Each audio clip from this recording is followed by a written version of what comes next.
everyone. We are here to present our local development plan for Barangay Villa Consuelo, Navalvillar. First, let us introduce ourselves. I am Jean Marian Arcalves. I'm Julie Vanshan. I'm Russell Camarani. I am Mariam Tita. So according to the National Census into 2023, Barangay Villa Consuelo has a 2,650 total population and 505 total household.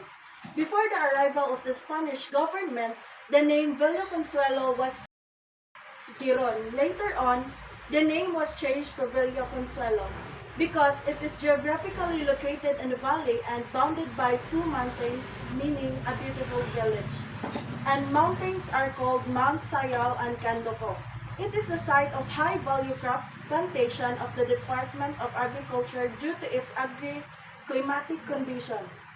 The main objective of this development plan is to provide secretariat services as an economic institution in accordance with Section 113 of the Local Government Code. Next, please. Before conducting the survey, a request letter was sent to the barangay captain of Villa Consuelo, Ma'am Helen Pierce. To better understand the situation in the barangay, the researchers used hazard maps, gender role matrix, and needs assessment questionnaire based on the 5 development sectors: institutional, infrastructure, environmental, and economic development. Simple random sampling method was used to come up with 219 household respondents from the 505 total households.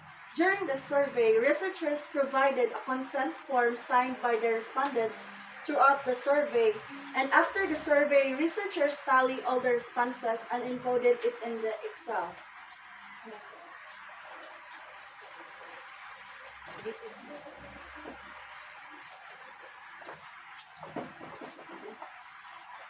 is all this demographic profile. So, for 50 to 60 above, majority answer 83%. Female and male, gender, majority answer is 55%. Single, married, and widow, civil status is 49%.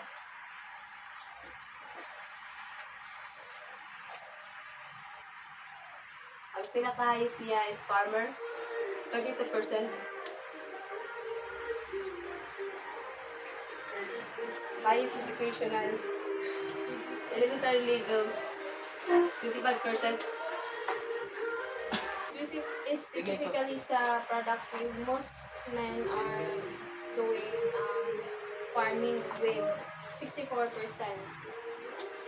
And in the reproductive naman, most men are doing planting. Sa gender role matrix result for the women in the productive, most are doing farming with 57%. In the reproductive, most are doing planting with 59%. So, in the figure 6 is the problem, concern, issue experienced in the barangay, and 49% of, or almost half of the households answered no internet access is the other issue that they experience in the barangay. Maapod ni ang basis sa among proposed plan.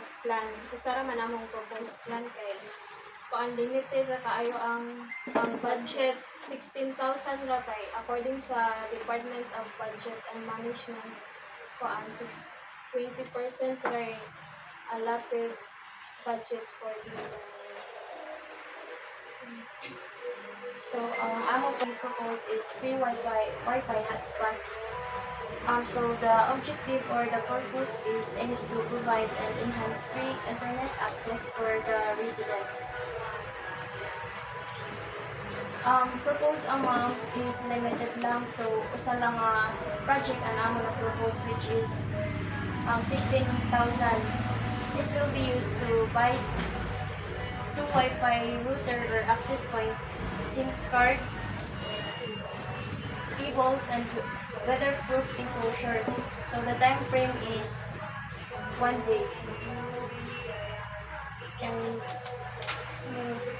And expected results is residents can access the internet for free, improving their access to information, online education, online job opportunities, and communications.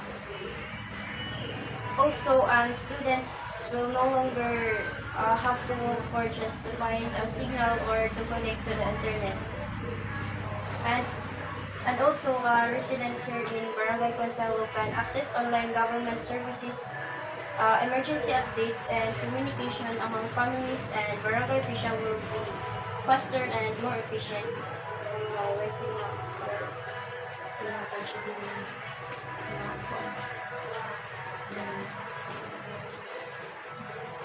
So in the forecasting group, the Solus 1 model was used. So for Solus 1 model is by Solus 1 model by Robert Solo and Trevor Swan in 1956. Ang Solus 1 model ay isang modelo na nagpapaliwanag kung paano lumalago ang ekonomiya sa pangmatagalang panahon. Para sa modelong ito, may tatlong pangunahing dahilan kung bakit lumalago ang ekonomiya.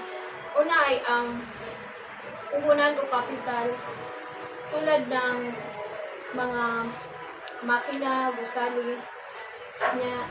Ang pangalawa ay ang pagdami ng manggagawa o populasyon. Pangatlo ay ang pag-unlad ng ekonomiya.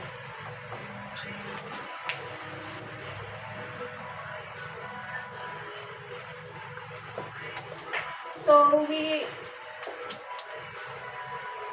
in the case of Barangay Villa Consuelo, 49% or almost half of the household respondents answered that no internet connection is their other issue that we experience in the barangay. So it leads to a significant reduction to the economy.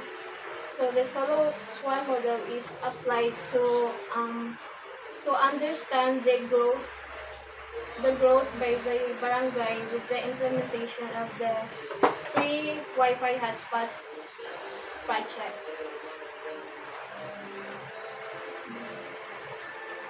So we for the Solo Swan model and the modified model is by adding subscript which indicates that all the variables relates to the barangay. So maano siya ang model na side naman. Where Y sub B or the output is the growth gained by the barangay. The case of B is the capital or the free Wi-Fi hotspot in the barangay. Case of B for the technology is the quality and efficiency of the Wi-Fi hotspot. Then the L sub B is the labor or the residents of the barangay. So for